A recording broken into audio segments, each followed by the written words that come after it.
Hello students, let's start third class solid state. इस class के अंदर हम बात करेंगे फेस लैटिस और क्रिस्टल लैटिस के बारे में, और उसके अंदर जो यूनिट सेल होती है के बारे में बात करेंगे। तो देखिए, जो फर्स्ट टू क्लासेस थी उसके अंदर हमने क्या बात करी थी? हमने बात करी थी सॉलिड के बारे में कि हमारे पास जो सॉलिड होता है वो किस तरीके के होते हैं। दूसरा, सॉलिड हमारे पास होते थे दो टाइप के, एक था क्रिस्टलाइन सॉलिड और दूसरा था हमारे पास अमोर्फस। ठीक है सी, जो क्रिस्टलाइन सॉलिड था वो हमारे पास एक डेफिनेट शेप रखता था। ठीक है, ये हमने पढ़ा था। अब थर्ड क्लास के सेकंड जो क्लास थी उसके अंदर हमने पढ़ा था क्रिस्टलाइन सॉलिड के पार्ट, जो आयनिक सॉलिड हो गया, metallic solid, molecular solid, covalent solid. तो इस तरीके से हमारे पास अलग अलग टाइप थे क्रिस्टलाइन सॉलिड के। तो जैसे हमें पता कि अमोर्फस सॉलिड के अंदर कोई शेप फिक्स नहीं होती, लेकिन जो क्रिस्टलाइन सॉलिड होता है उसके अंदर शेप जो है फिक्स होती है। तो उसी के आधार पर जो हमारे पास क्रिस्टलाइन सॉलिड है उसको हम स्पेस लेटिस के हिसाब से अरेंजमेंट जो है एटम का उसको स्टडी करते हैं, और जो टर्म यूज की जाती है वो होती है स्पेस लेटिस। तो स्टार्ट करते हैं कैसे। देखिए, एक crystalline solid have a very special structure. तो क्रिस्टलाइन सॉलिड होते हैं उनके स्ट्रक्चर एक स्पेशल स्ट्रक्चर होते हैं, that give it a unique property of a solid, जिससे एक यूनिक प्रॉपर्टी मिलती है सॉलिड की। This structure is made up of repeating unit which we call a unit cell. और जो ये स्ट्रक्चर होते हैं वो रिपीटिशन से बनते हैं एक यूनिट के, जिसको हम यूनिट सेल का नाम देते हैं। लेटर स्टडीज स्पेशल जो हमारे पास स्ट्रक्चर है, क्रिस्टलाइन स्ट्रक्चर है, के बारे में बात करें। तो देखिए क्या है, as we have study the previous topic, solid जो बेसिकली दो टाइप से डिवाइड होते हैं। एक होता है अमोर्फस सॉलिड जिसके अंदर कोई डेफिनेट शेप नहीं होती है, दूसरे हमारे पास क्रिस्टलाइन स्ट्रक्चर जिसके अंदर क्या होती है, एक स्पेशलाइज ऑर्गेनाइज स्ट्रक्चर होता है पार्टिकल का।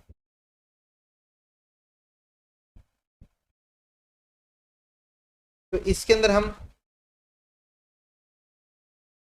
क्रिस्टल्स जो हैं, क्रिस्टल एक स्ट्रक्चर से मिलकर बने होते हैं जो रेगुलर अरेंजमेंट है एटम्स का। देखो, क्रिस्टल्स के अंदर एक रेगुलर अरेंजमेंट होता है एटम का, ये हमने पता है। अब ये जो रेगुलर अरेंजमेंट बनता है स्पेस के अंदर, जो अरेंजमेंट है एटम का या पार्टिकल्स का, उसको हम बोलते हैं स्पेस लैटिस। क्या बोलते हैं? स्पेस लैटिस या क्रिस्टलाइन लैटिस का नाम देते हैं।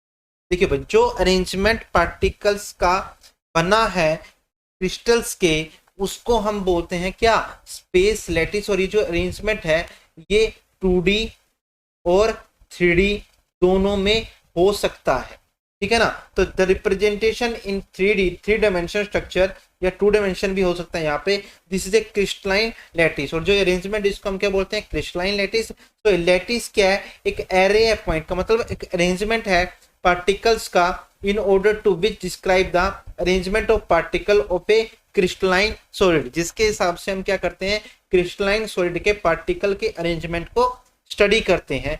और जो हमारे पास ऑगस्ट ब्रेवियस था, वो एक फ्रेंच साइंटिस्ट था जिसने पाया था कि जो हमारे पास अरेंजमेंट है वो मोस्टली कितने टाइप का है? 14 टाइप का अरेंजमेंट होता है, जिसको हम ब्रेवियस लैटिस के नाम से भी जानते हैं। तो इसको हम थोड़ी देर में स्टडी करेंगे जो हमारे पास टेबल है। तो उससे पहले हम जो अरेंजमेंट है, अरेंजमेंट कितने टाइप में हो सकता है? 2D में और 3D में। तो 2D का अरेंजमेंट एक बार थोड़ा सा देख लेते हैं कि किस तरीके से हो सकता है। तो एक बार अगर आप यहाँ पे देखो तो ये हमारे पास कुछ अरेंजमेंट्स हैं 2D के अंदर। देखिए, 2D के अंदर हमारे पास जो शेप्स होती हैं, 2 डायमेंशन के अंदर हमारे पास जो शेप होती हैं वो कौन कौन सी होती हैं? स्क्वायर हो सकती है, रेक्टेंगल हो सकती है,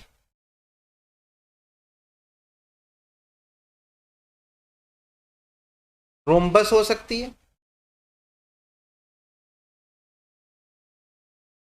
पैरेललोग्राम हो सकती है, इस तरीके से एटसेट्रा। तो ये सारी अरेंजमेंट क्या है? 2D के अंदर। जैसे अगर हम यहाँ पर देखें, यहाँ पर एटम्स है, वो एटम एक अरेंजमेंट बना रहे हैं, ये वाला अरेंजमेंट है, जैसे ये वाला एक अरेंजमेंट है, तो ये हमारे पास स्क्वायर का हो गया। और यहाँ पर ये वाला क्या हो गया? ये हमारे पास रेक्टेंगल का मान। ये वाला पैरेललोग्राम का हो गया, ये वाला ट्रायंगल का हो गया। कहने का मतलब क्या है? स्पेस लैटिस की एक अरेंजमेंट है पार्टिकल्स का स्पेस के अंदर, जिसके हिसाब से पूरा का पूरा क्रिस्टल बना हुआ है उसको हम क्या बोलते हैं, उसका स्पेस लैटिस बोलते हैं। जैसे हमारे पास यहाँ पर है कुछ अरेंजमेंट 3D के अंदर, जैसे हम यहाँ देखें तो ये पूरा का पूरा एक अरेंजमेंट है, इसको हम क्या बोलते हैं, स्पेस लैटिस का नाम देते हैं। यहाँ पर पार्टिकल्स अरेंज हैं और जो पार्टिकल की जो शेप है वो क्या है, क्यूबॉइड है या क्यूब की शेप का है। तो ये हमारे पास 3D अरेंजमेंट हो गया किसका, स्पेस लैटिस का। तो यहाँ पर हम क्या कह सकते हैं कि जो स्पेस लैटिस है वो क्या अरेंजमेंट है पार्टिकल का, जिसके हिसाब से सॉलिड के अंदर पार्टिकल जुड़े हुए हैं अलग अलग तरीके से, तो उसको हम क्या बोलते हैं, स्पेस लैटिस बोलते हैं। अब कुछ कैरेक्टरिस्टिक्स देखते हैं। कैरेक्टरिस्टिक्स क्या क्या है, characteristic of A crystal lattice या जो स्पेस लैटिस होता है उसके कुछ कैरेक्टरिस्टिक्स होते हैं। तो कैरेक्टरिस्टिक्स देखते हैं क्या है, देखिए each point on lattice represent one particle of the crystal, this is a lattice point. हर एक पॉइंट, जैसे ये वाला पॉइंट है, ये पॉइंट है, ये क्या एक पार्टिकल को रिप्रेजेंट करता है, जिसको हम क्या नाम देते हैं, क्रिस्टलाइन पॉइंट का नाम देते हैं। क्या नाम देते हैं भाई, क्रिस्टलाइन पॉइंट का नाम देते हैं या लैटिस पॉइंट का नाम देते हैं। क्या नाम देते हैं, लैटिस पॉइंट का नाम। द पर्टिकुलर पार्टिकल में बी एन एटम। अब ये जो पर्टिकुलर पॉइंट है या पार्टिकल है वो क्या है, एक एटम हो सकता है, एक मॉलिक्यूल हो सकता है या एक आयन भी हो सकता है। आगे हम बात करते हैं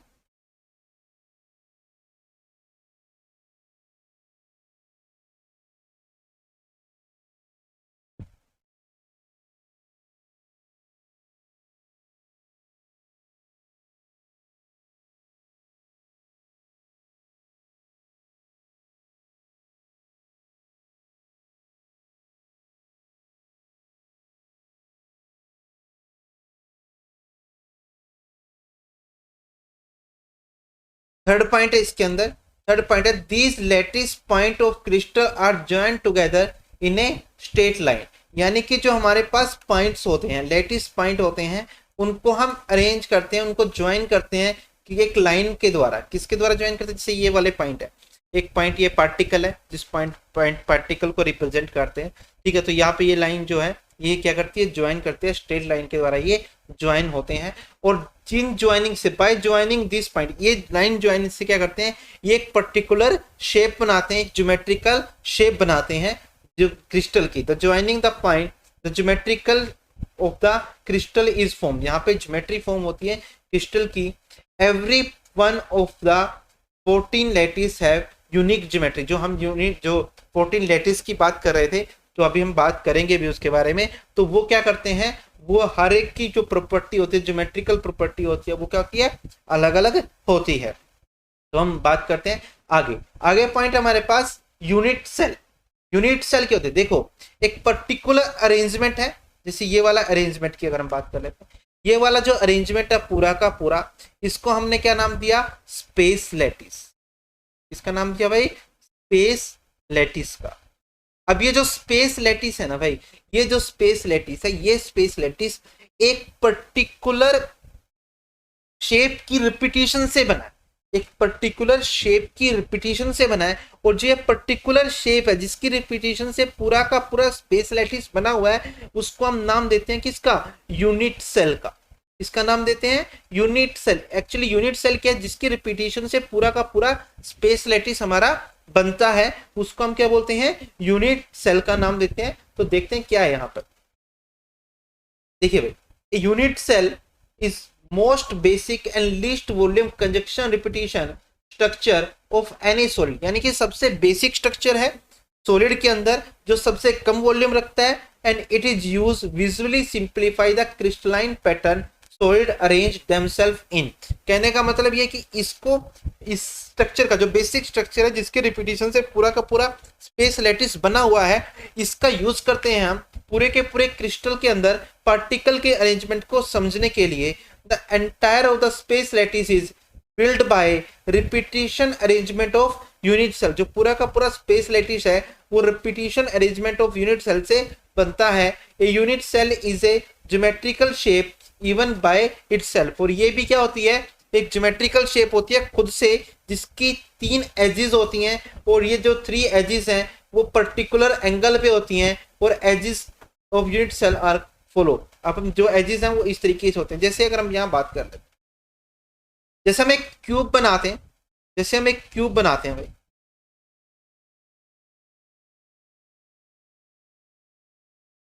जैसे एक क्यूब है,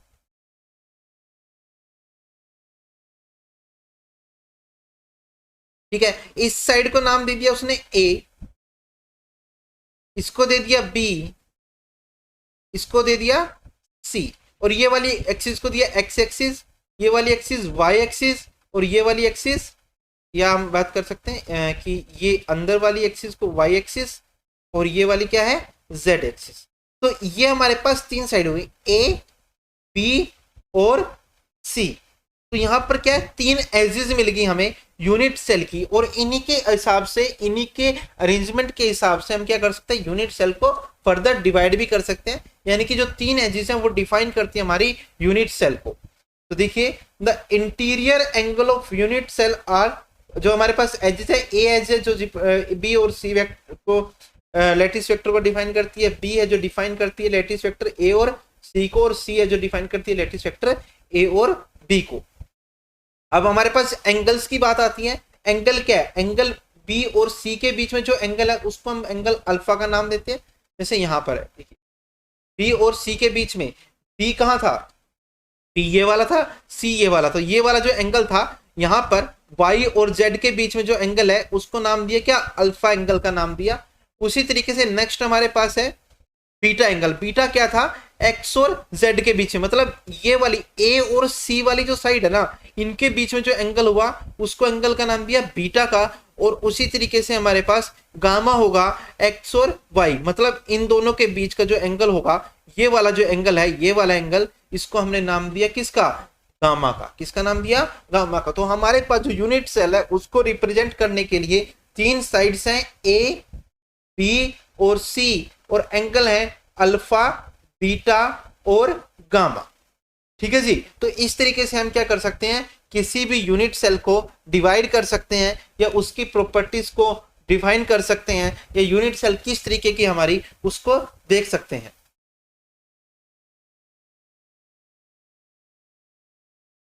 तो जो हमारे पास यहाँ देखिए, जो बीटा एंगल है वो किसके बीच में, ए और सी के बीच में। गामा एंगल है वो किसके बीच में है, ए और बी के बीच में। तो यहाँ पर क्या है, हमारे पास अलग अलग अल्फा बीटा और गामा एंगल्स हैं जो अलग अलग साइड्स के बीच में है।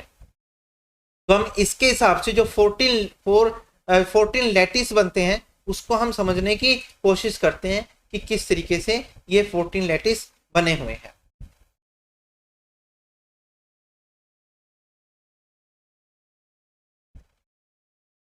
इसको समझिए। देखिए, अगर अल्फा बीटा और गामा तीनों 90 के इक्वल नहीं है तो उसको हम बोलते हैं ट्राइक्लिनिक। क्या बोलते हैं, ट्राइक्लिनिक। अल्फा बीटा और गामा तीनों में से कोई सा भी 90 डिग्री के इक्वल नहीं है, उसको नाम दिया ट्राइक्लिनिक का। अब है हमारे पास, अगर अल्फा नॉट इक्वल टू 90 है और बीटा और गामा 90 डिग्री के इक्वल है, ठीक है, अगर अल्फा 90 डिग्री के इक्वल नहीं है और बीटा और गामा दोनों क्या है 90 डिग्री के इक्वल है, तो उसको हम बोलते हैं मोनोक्लिनिक। क्या बोलते हैं, मोनोक्लिनिक। अब मोनोक्लिनिक के अंदर भी दो टाइप हो गए, एक है सेंटर्ड और दूसरा है सिंपल। सेंटर्ड का मतलब होता है कि उसके अंदर एक पार्टिकल है, और मोनोक्लिनिक हमारे पास इसका नाम होगा जो ये वाला अरेंजमेंट है। थर्ड है हमारे पास इसी के अंदर ऑर्थोक्लिन, ऑर्थोरोम्बिक। क्या नाम है, ऑर्थोरोम्बिक। ऑर्थोरोम्बिक हम उसको बोलेंगे जब तीनों जो हमारी साइड्स हैं जो हमारे पास वो क्या है इक्वल हैं, या हम कह सकते हैं कि सॉरी जो एंगल है वो 90 डिग्री के हैं। अल्फा बीटा और गामा तीनों 90 डिग्री के हैं। तो यहाँ पर जो ए बी और सी अगर नॉट इक्वल है उसके अंदर हम उसको हम बोलते हैं ऑर्थोरोम्बिक। क्या बोलते हैं, ऑर्थोरोम्बिक।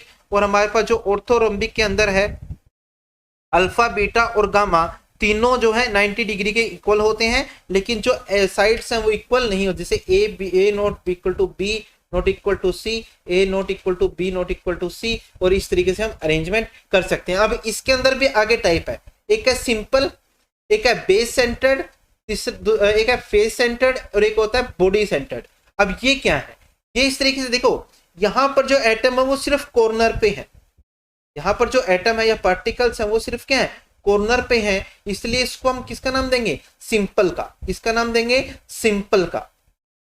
ठीक है जी। नेक्स्ट है हमारे पास जी, जो पार्टिकल है वो कॉर्नर पर तो है ही, पार्टिकल जो है वो कॉर्नर के ऊपर तो है ही, साथ में उसके जो बेस है, टॉप और बेस है, उसके ऊपर भी पार्टिकल्स है, इसको बोला है बेस सेंटर्ड। क्या दिया है नाम, बेस सेंटर्ड का। अब इसके अंदर थर्ड है कि हमारे पास जो पार्टिकल है वो फेस पर भी है, मतलब हर एक फेस पे, यहाँ पर यहाँ पर यहाँ पर हर एक फेस पर भी है, उसको नाम देते हैं फेस सेंटर्ड का। और जब पार्टिकल बॉडी के अंदर हो, ये वाला फेस सेंटर्ड है, और जब पार्टिकल सिर्फ बॉडी के अंदर हो उसको हम क्या नाम देते हैं, बॉडी सेंटर्ड का। क्या नाम देते हैं, बॉडी सेंटर्ड का। तो हमारे पास जो ऑर्थोरोम्बिक है वो 4 टाइप के होते हैं, simple, base centred, sorry base centred हो गया, फेस सेंटर्ड हो गया और बॉडी सेंटर्ड हो गया। नेक्स्ट हमारे पास है अरेंजमेंट में, जब हमारे पास अल्फा और बीटा और गामा नॉट इक्वल टू,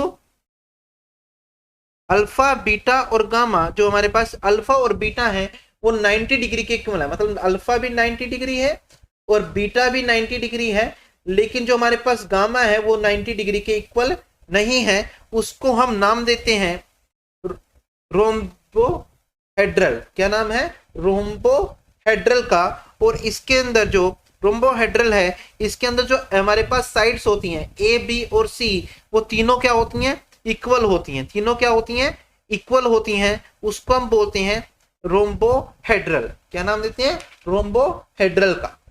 आगे बात करते हैं टेट्रागनल।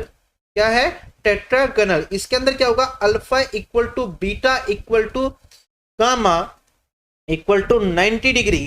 टेट्रागनल के अंदर क्या होगा, alpha equal to beta equal to gamma equal to 90 degree, लेकिन जो हमारे पास जो सी है वो इक्वल नहीं होगी ए और बी के। किसके इक्वल नहीं होगी, ए और बी के। इसके अंदर क्या होगा, ए इक्वल टू बी होगा लेकिन नॉट इक्वल टू सी होगा। और तीसरा क्या होगा, alpha equal to beta equal to gamma हो जाएगा, जो कि 90 डिग्री के इक्वल होंगे। इस तरीके से हम क्या बोलते हैं, इस अरेंजमेंट को बोलते हैं टेट्रागनल। क्या बोलते हैं, टेट्रागनल। और इसके अंदर में हमारे पास 2 तरीके के अरेंजमेंट है। पहला अरेंजमेंट है सिंपल और दूसरा है बॉडी सेंटर्ड। इसके अंदर सिंपल के अंदर भाई सिर्फ कॉर्नर के ऊपर पार्टिकल होंगे, उसको हम बोलते हैं सिंपल। और जब कॉर्नर के साथ साथ उसके बॉडी के सेंटर में भी आ गया तो उसका नाम दे दिया बॉडी सेंटर्ड का। आगे हम बात करते हैं हेक्सागनल की। इसकी बात करते हैं हेक्सागनल की। इसके अंदर क्या होगा, इस हेक्सागनल के अंदर हमारे पास क्या होगा, जब a इक्वल टू बी होगा पर नॉट इक्वल टू सी होगा। a इक्वल टू बी लेकिन नॉट इक्वल टू सी होगा। और हमारे पास जो अल्फा और बीटा है वो 90 डिग्री के इक्वल होंगे, यानी कि जो alpha equal to 90, beta equal to 90, लेकिन जो गामा है वो इक्वल टू होगा 120 डिग्री के। उस शेप को हम बोलेंगे हेक्सागनल। क्या बोलेंगे, हेक्सागनल बोलेंगे।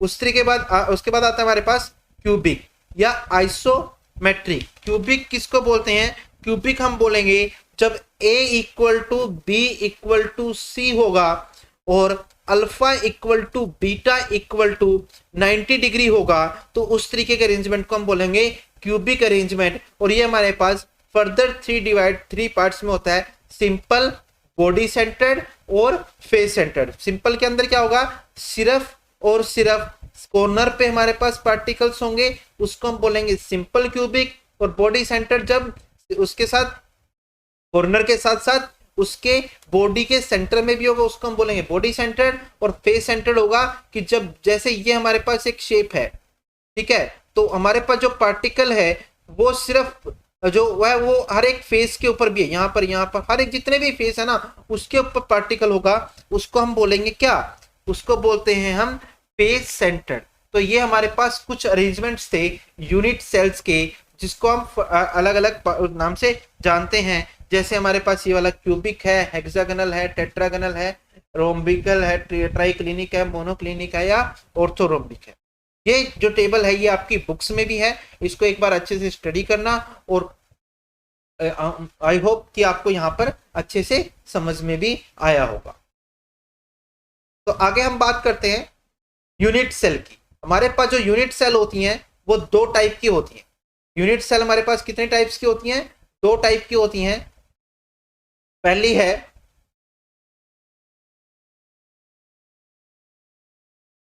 हमारे पास प्रिमिटिव यूनिट सेल और दूसरा है non primitive unit cell. Primitive unit cell किसको बोलते हैं? A primitive unit cell only has atom और मोलिक्यूल और ion at the corner of the lattice.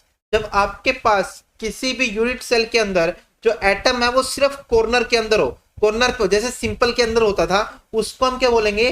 Primitive unit cell. And there are no particle located at any other position in the primitive unit cell. जो primitive unit cell होती है उसके अंदर कहीं और particle नहीं होता। So essential primitive cells unit cell are only one lattice point. यानी पर जो प्रिमिटिव सेल्स होती हैं उनका सिर्फ एक लैटिस पॉइंट होता है। आगे नॉन प्रिमिटिव। नॉन प्रिमिटिव क्या होगा? वो यूनिट सेल जिसके अंदर क्या होगा? पार्टिकल सिर्फ कॉर्नर पे भी नहीं, कॉर्नर पे नहीं होंगे, उसके साथ अलग अलग पोजीशंस पे भी होंगे, उसको हम बोलते हैं non primitive. In this type of unit cell there are particles not only at the corner of the lattice but in the other position as well. These additional constituent particle are either on face of unit cell inside of the unit cell. अब ये जो extra particle हमारे पास वो कहीं पर भी हो सकता है, फेस के सेंटर में भी हो सकता है, बॉडी सेंटर में भी हो सकता है, बेस के सेंटर में भी हो सकता है, ठीक है ना। तो ये अरेंजमेंट हो सकता है according to unit cell. So there are more than one lattice point. यहाँ पर नॉन प्रिमिटिव सेल में एक से ज्यादा क्या होते हैं? लैटिस पॉइंट होते हैं। There are actually 3 type of unit primitive cell जो हमारे पास होती हैं। वो मेनली कितने टाइप्स की होती हैं? 3 टाइप की होती हैं। वो 3 टाइप कौन कौन से हैं तो आज जान लेते हैं। सबसे पहले बॉडी सेंटर। बॉडी सेंटर क्या है? It has one particle at the centre of the body and other particle are at the corner of the lattice. कहने का मतलब है, इसको इस तरीके से समझो। मान लीजिए ये हमारे पास एक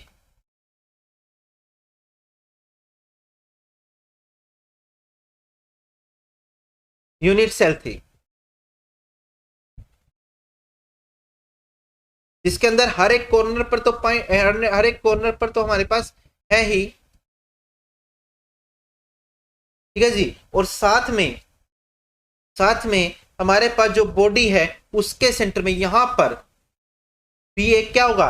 पार्टिकल होगा या एटम होगा। उसको हम क्या बोलते हैं? Body centre. क्या बोलते हैं? Body centre. और ये जो है ये हर एक तरफ से एक सेंटर में है। इधर से भी आप ले लो तो ये क्या है? सेंटर में प्रेजेंट होता है। इसको हम क्या बोलते हैं? बॉडी सेंटर बोलते हैं। नेक्स्ट हमारे पास फेस सेंटर। फेस सेंटर क्या हुआ? This contain particle on every face of the lattice and other particle on the corner.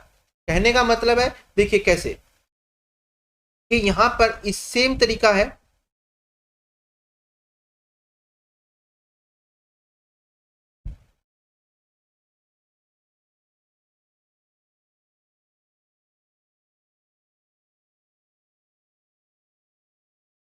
अब यहां पर जो पार्टिकल है वो कॉर्नर में तो ऑटोमेटिक सी बात है कि प्रेजेंट होंगे ही, क्योंकि नॉन परमिटिव है।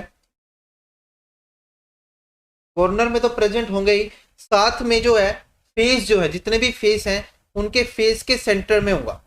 कहाँ होगा? फेस के सेंटर में होगा। उसको हम क्या बोलते हैं?